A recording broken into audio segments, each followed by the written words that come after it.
इंतहाई मुख्तसर तरीके से हाशिमिन की बारात कबीले बनी किला में आई। हाँ इन बीबीअ जी मारिफत तो दसियांव, सादात वेठा आहियो, तव्हां थोरो गौर कजो इन ते। त जेॾी महिल दरवाज़े अमीरुल मोमिनीन ते पहुती न, त हाशिमिन खे चई मुंहिंजी डोली हिते रखो त पहिरियां मां बतूल जे दरवाज़े जे चाउठ ते सजदो कयां।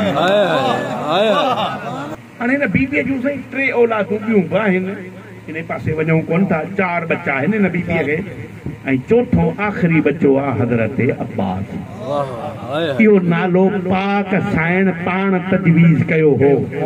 कीअं तजवीज़ कयो हई? जो मौला अलीअ जे नाले मां ऐन वरितो हई, पंहिंजे लक़ब बतूल मां बे वरिती हई, पंहिंजे बाबे अहमद मुख़्तार जे नाले मां अलिफ वरितो हई, पंहिंजे ॿिन्ही बचड़नि हसन ऐं हुसैन जे नाले मां मुश्तरिका सीन वठी अब्बास नालो रखी।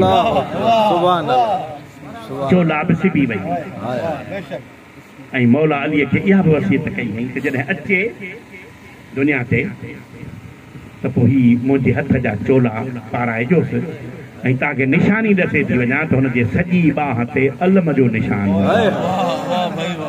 ऐं हुनजी खबी बाह ते मशकीदे जो निशान ऐं पोइ मुंहिंजा हुनखे सलाम चइजो ऐं चइजो तूं बतूल तोखे सलाम चवंदी ऐं इहो चई वई अथई त मुंहिंजी धीअनि जे परदनि जी पारत।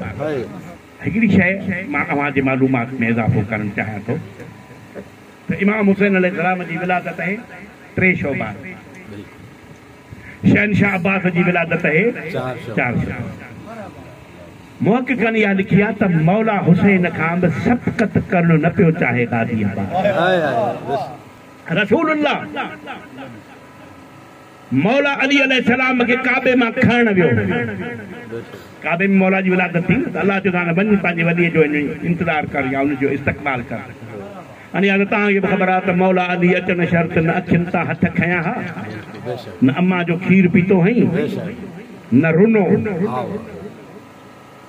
हाणे जेॾी महिल बीबी उन दर मां ॿाहिरि आई, जंहिं दर मां अंदरि वई त मौला अली हुसैन हंज में मोहम्मद मुस्तफ़ा जो चाची अम्मा मुबारक अल्लाह बचड़ो अता कयो अथई त फातिमा बिनत असद जेका मौला जी अमीरुल मोमिनीन जी अम्मा हुई, उन चयसि बचड़ा मुबारक त ॾींहुं थो पर 3 ॾींहं थिया आहिनि, हिन बचे न खीर पीतो आहे, न रुनो आहे, न खिलतो त क्या नहीं। हाणे इहो लफ़्ज़ ॾाढा मारिफत वारा आहिनि ऐं लफ़्ज़ ख़तीब आज़म अल्लामा अज़हर हसन ज़ैदी जा आहिनि। ख़ुदा करे मां इशारे में सम्झाए सघां। पोइ मौला अलीअ खे जेॾी महिल रसूलुल्लाह हथनि ते खयो तो पूछे बरखुरदार ये क्या हुआ? 3 शिकायत आते ही हमने सुनी है, मजा तो नहीं है। पहली शिकायत ये कि आंखों से हाथ क्यों नहीं हटाए? तो जैदी साहब लिखो तो बच्चे ने अंगड़ाई लेकर कहा या रसूलुल्लाह अंदर रखे थे पुत्र, और अगर मैं आंख खोलता तो मेरी पहली नजर बुतों पर पड़ जाती, फिर बुतों को तोड़ते वक्त मरवत आ जाती। आंखें बंद की हुई हैं तो दुनिया में आते ही पहली ज़ियारत आपके चेहरे की करो। बोला खीर छो न पीती?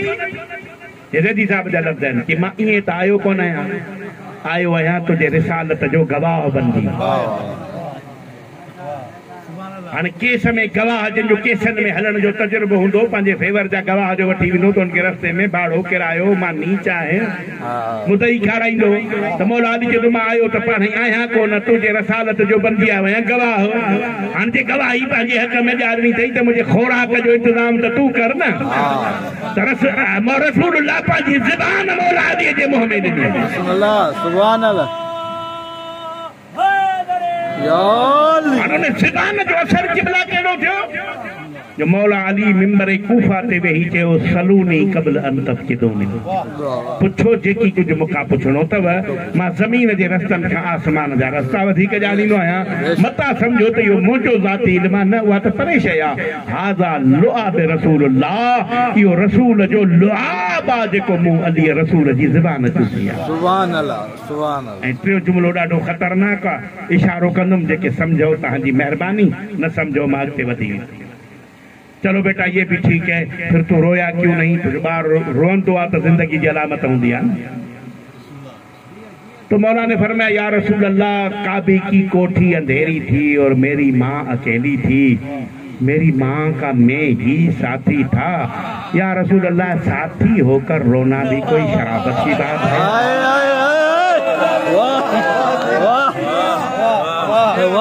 मौला तव्हांखे सलामत रखे, इशारो समझियो। हज़रत अब्बास जी 4 शौबान 24 हिजरी जॾहिं मीलाद मसूद थियो त मौला अब्बास जा बि हथनि ते हथ। मौला अली बि हुयो, हथनि ते खईं, अखियुनि तां कोन कई। इमाम हसन खयो, अखियुनि तां हथ कोन कई। इमाम हुसैन अलैहिस्सलाम खयो त पहिरियां ई हथ खोले ऐं ॿुधायईं त जीअं तुंहिंजे बाबे असांजे बाबे अली तेसी ताईं अखियुनि तां हथ न खयां जेसी ताईं रसूल न खयोसि। पहिरीं ज़ियारत रसूल जी कई त मां बि अखियुनि तां हथ पोइ खयां त पहिरीं ज़ियारत हिन दुनिया ते अचां त मौला हुसैन जी। नालो बतूल जो रखियल हो, वॾे पैमाने ते ख़ानदान अहल बैत हक़ीक़ो कयो ऐं तरबियत में असर हो, हिस्सो हो मौला हुसैन जो ऐं साइण उमुल मसाइब जो। मौला अब्बास जे लाइ असांखे साईं सवाल कंदा आहिनि, तव्हांजा किताब घणा पढ़ियल आहिनि त पोइ थोरो हिन ॻाल्हि ते गौर कजो। त असां वटि मशहूरु आहे त ग़ाज़ी उनखे चइबो आहे जेको जंग मां बची अचे। उतां हज़रत अब्बास जो लक़ब जो ग़ाज़ी चयो आहे, उहो करबला में त शहीद थी वियो। ग़ाज़ी कीअं था चओ? सुवाल दुश्मन जो वज़न आहे तो आहे या न आहे न साईं? हाणे दुश्मन जी भला हमेशह जे लाइ ज़बान बंदि करे छॾियां। ग़ाज़ी वेठा त जुमिलो चवां। ग़ाज़ी लक़ब मौला हज़रत अब्बास खे मिलियो आहे 35 हिजरी सिफ़ीन जे जंग में। हाणे जेके खोड़ा जिन जा पता आहिनि थोरो कंप्यूटर खे खोले वेहिजो। 24 हिजरीअ में जेको मीलाद मसूद थो करे हिन दुनिया ते थो अचे, 35 हिजरीअ में उमिरि घणी थी? 12 या 13 साल। ईअं साईं फरात ते हुयो 10,000 जो लश्कर। माशाअल्लाह माशाअल्लाह, वाह वाह। 12 सालनि जी उमिरि में मौला अमीर हज़रत अब्बास खे चयो हीअ अथई तलवार, इहो फरात तूं कब्ज़ो छॾाए त लश्कर पाणी पिए छो त माविया जे लश्कर पाणी बंदि करे छॾियो मौला खे। हज़रत अब्बास जेॾी महिल घोड़े ते चढ़ी ऐं तलवार खणी लश्कर ते गज़बनाक शेर वांगुरु हमिलो कयो, छो त जेके 4 शेर जूं कैफ़ियतूं लिखी वयूं आहिनि उन ते बि मां तफ़सील में नथो वञा। उन में जेका ज़बरदस्त कैफ़ियत आहे उनखे अब्बास चइबो आहे। उन कैफ़ियत में जॾहिं मौला हमिलो कयो लश्कर फरात ख़ाली करे छॾी ऐं मौला अली जे अखियुनि में आंसू अची विया। मालिक अश्तर मौला जे फौज जे कमांडर इन चीफ गॾु बीठो मौला सां, त उन लफ़्ज़ चया मौला खे, या मौला अल यौम यौम सुरूर, अॼु त ख़ुशीअ जो ॾींहुं आहे। तव्हांजे हिन 12 सालनि जे बचिरे अहिड़ो करतब अहिड़ो कारनामो ॾेखारियो आहे जो दुनिया जी तारीख़ में कंहिंजो ज़रूरत ई न आहे अहिड़ो कारनामो ॾेखारे। अॼु ख़ुशी कयो। मौला चए थो मालिक मूंखे को ॿियो मंज़र यादि, इशारो सम्झी वियो। मां उन जंग में मौला जो लक़ब मशहूर कयो ग़ाज़ी। 3 लक़ब मौला जा ॿिया बि आहिनि। कमरे बनी हाशिम, कमरे बनी हाशिम माना हाशिम जो चंद्र। हाणे इहो को अणपढ़ियल ख़ानदान में न, अहिड़े ख़ानदान में आहे जंहिंमें वशम्स वज़ुहा जहिड़ा चंद्र आहिनि। अहिड़े ख़ानदान में कमरे बनी हाशिम जो लक़ब सॾाइण इहो हज़रत अब्बास जो कम। वाह वाह सुभान अल्लाह। ॿियो लक़ब अथसि अलमदार। हाणे अलमदार हिन ख़ानदान में खोड़ आहिनि कि अलम जी हिस्ट्री था पढ़ूं। मां त हैरान थी वियुसि। पहिरियों अलम अल्लाह जे तरफ़ां हज़रत शीश खे मिलियो, पोइ ॿियो अलम हज़रत नूह खे मिलियो हो जंहिं ॿेड़ीअ ते हयो हो, पोइ इहो नबियनि खां थींदो थींदो मोहम्मद मुस्तफ़ा वटि आयो। इहो साॻियो अलम मोहम्मद मुस्तफ़ा ख़ैबर में मौला अलीअ खे ॾिनो। ऐं अॼु ॿी ॻाल्हि बि ॿुधाए छॾियां त असांजे मज़हब में इहा ज़मीन में क़ाइम अलम जेको आहे न, इहो शियनि जे मज़हब खां सवाइ ॿिए जे मज़हब में कोन्हे। इहो इन करे आहे त मौला अलीअ इहो अलम एक अड़े सख्त किस्म के पत्थर में हयो हो खैबर के जंग में जो सख्त किस्म जो पत्थर नरम थियो मोम वांगुर ऐं मौला अली जो ज़मीन ते हयो त अॼु ॾींहं ताईं क़ाइम आहे वधीक वधाप में नथो वञा इन लाइ पूरी मजलिस आहे पंहिंजी ज़िंदगी जो पहिरियों ख़ुतबो हज़रत अब्बास जेको ॾिनो आहे वो काबे जे छत ते चढ़ी ॾिनो उन में हिकिड़ा मार्फत जा ॿ जुमला पूरो ख़ुतबो पढ़ा पर ॿ जुमला सिर्फ़ पढ़ण जे लाइ तकलीफ़ कई अथमि हज़रत अब्बास जे ख़ुतबे जा लफ़्ज़ अल्हम्दुलिल्लाह शर्रफ हाज़ा लिक़ुदूम अबी सब हंद ई तारीफ़ूं अल्लाह जे लाइ त जंहिं घर खे तव्हां अल्लाह जो घर था सम्झो इन अल्लाह जे घर खे शर्फ बख़्शण वारो हिन हुसैन जो बाबो अली आहे जो उन जा कदम हिन घर में न अचनि त घर इज़त वारो कोन थिए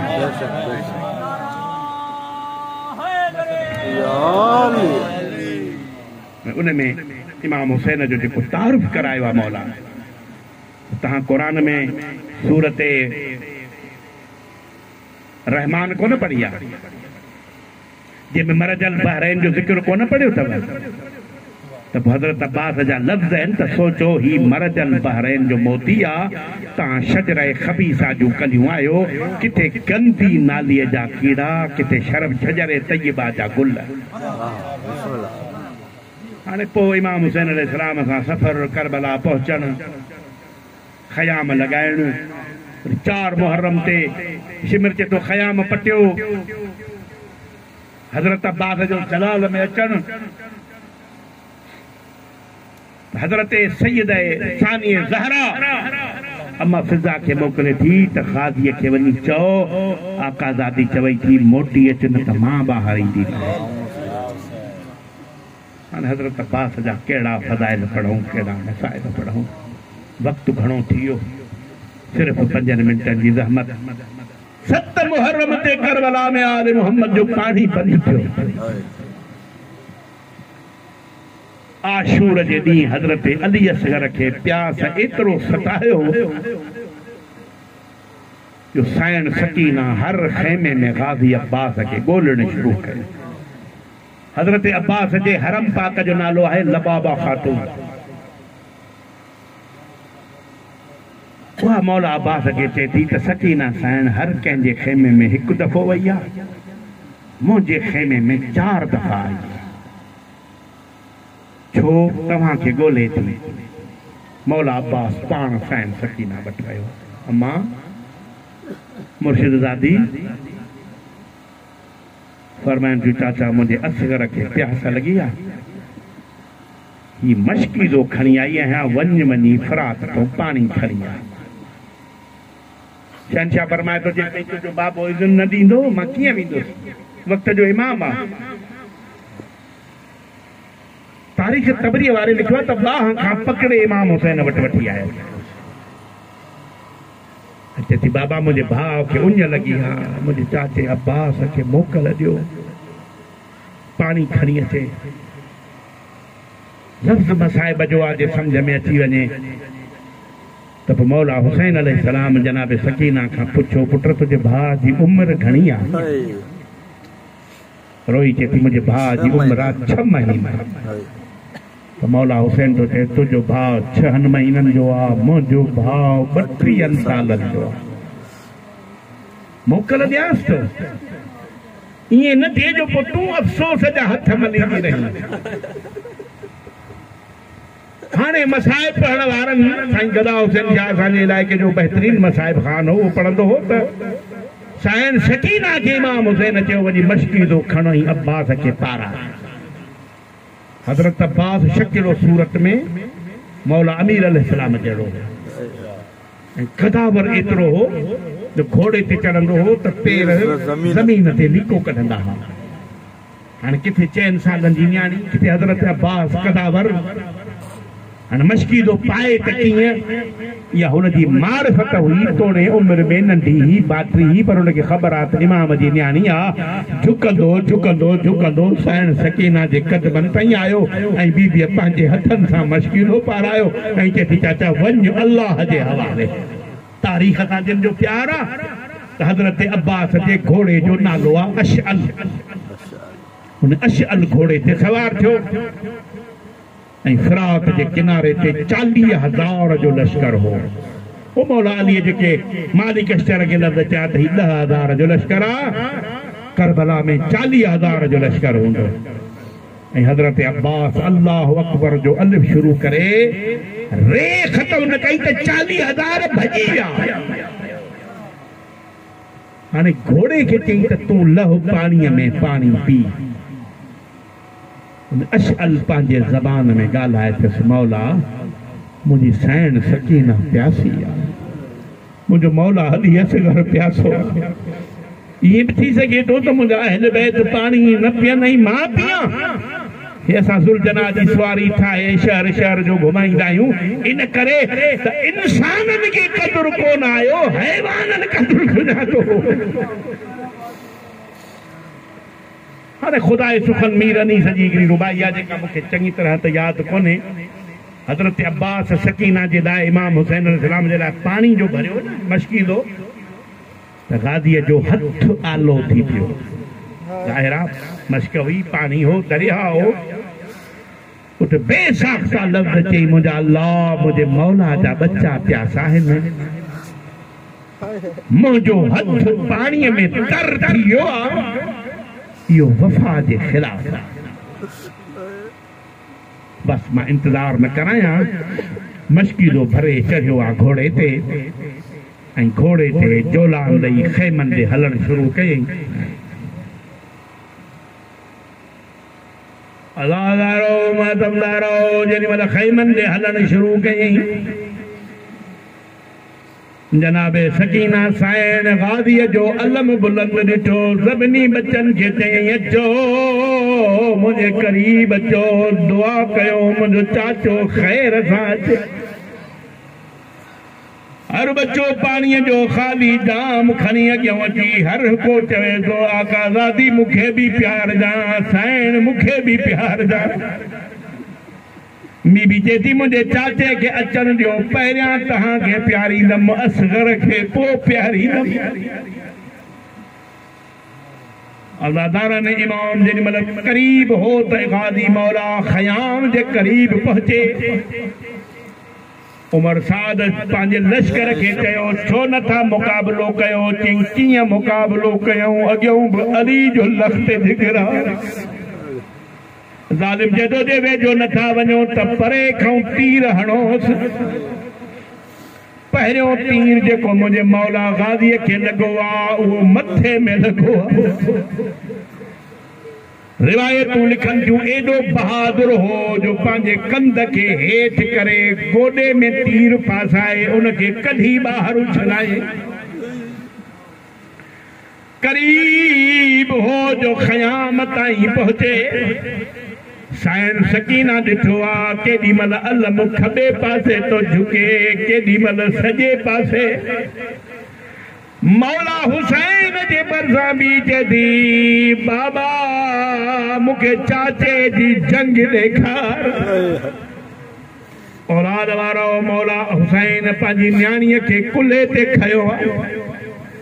साइण सकीना शादी ॾिसे, केॾी महिल खॿे थो अलम किरे त खॿी बाह कटिजी वई, सॼी पासे थो किरे त सॼी बाह कटिजी वई। बाबे जे गल में बाहूं विझी चए थी, बाबा मूंखे पाणी न खपे, मूंखे चाचो मोटाए ॾे।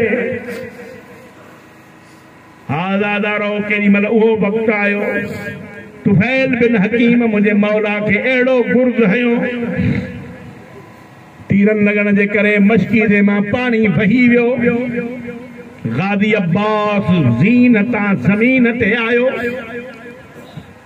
हर करबला जो शहीद जॾहिं ज़ीनतां ज़मीन ते ईंदो हो, मौला हुसैन खे सॾु कंदो हो। को चवंदो हो, या मौला हो अदरकनी, को चवंदो हो, या अबता हो अदरकनी। हज़रत अब्बास भी पुकारे चयो, या मौला हो अदरकनी।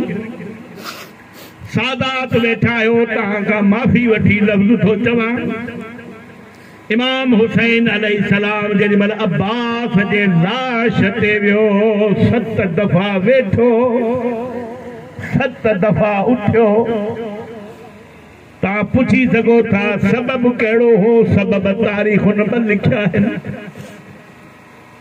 सुबुह खां वठी लाशा ढोए कमज़ोर थियो हो जे वेठो त उठी न पियो सघे जे उठे पियो त वेही न पियो सघे ॿियो सबब इहो लिखियो अथनि किथां अब्बास जी हिकिड़ी बाह खयईं ॿी बाह खयईं किथां मशकीरो खयईं किथां अलम जो फरेरो खयईं जेके सवार मौला जा वेठा आहियो गवाही ॾींदो मौला जे अब्बास जे बाह जी हिकिड़ी ज़ियारत हिकिड़ी गलीअ में आहे बी ज़ियारत ॿी गलीअ में आ मुख़्तलिफ़ खणी ये हज़रत अब्बास जे लाश ते पहुतो खणी सिर रखई झोलीअ में अदब जो इहो मक़ाम हो 3 दफ़ा झोलीअ मां पंहिंजो सिर केरायई मज़लूम चए थो अब्बास सिर छो थो केराई जेॾी महिल चई सिर छो थो केराए चई मौला अॼु त मां आहियां मूंखे तव्हां सां खणो हाय जॾहिं तव्हां घोड़े तां लहंदो तव्हांखे केरु झोलीअ में रखंदो पासे खां हिकिड़ी बीबीअ जी कूक आई न घबराए मां ॼाणा मुंहिंजो हुसैन ॼाणे आज़ादारो जेॾी महिल इमाम हुसैन अलैहिस्सलाम गाज़ी शहनशाह खे पंहिंजे झोलीअ में खयो हाणे पुछे तूं गाज़ी का ख़्वाहिश हुजई त ॿुधाए जी मौला मुंहिंजी पहिरीं ख़्वाहिश इहा आहे त मुंहिंजो लाश ख़ैमे न खणी वञे मौला पुछे तो छो न खणी वञा तो सकीना पुछंदी चाचा पाणी छो न आंदी मां कहिड़ो जवाब ॾियां ॿी मुंहिंजी वसीयत आहे मुंहिंजी ॿिन्ही अखियुनि में खून भरियल आहे मुंहिंजूं अखियूं साफ़ कयो मां आख़िरी वेले तव्हांजी ज़ियारत कयां ज़ाकिर लिखंदा आहिनि अखियुनि में तीर लॻल हा अखियुनि में खून भरियल हो जेॾी महिल अखियूं साफ़ थियूं गाज़ी मौला जा बयान आहिनि जेॾी महिल ख़ैमे मां हलियो हुउमि त मुंहिंजे मौला जी ॾाढी कारी हुई चेल सिधी हुई पटको बहितरीन अंदाज़ सां ॿधल हो हाणे जो ॾिसां त इमाम हुसैन जी चेल नून वांगुरु झुकियल आहे दाढ़ी अच्छी थी वई आहे पटके जा पेच खुली गल में पइजी आहिनि पुछो मांसि मौला तव्हांजो हींअर ही हाल मौला चवे थो तूं नथो सम्झी अब्बास जंहिंजा तो जहिड़ा भाउर हलिया वञनि भाउर बाहुनि जी कोट जी बाहियूं हूंदियूं आहिनि तूं मुंहिंजी कमर जो ज़ोर टोड़े छॾियो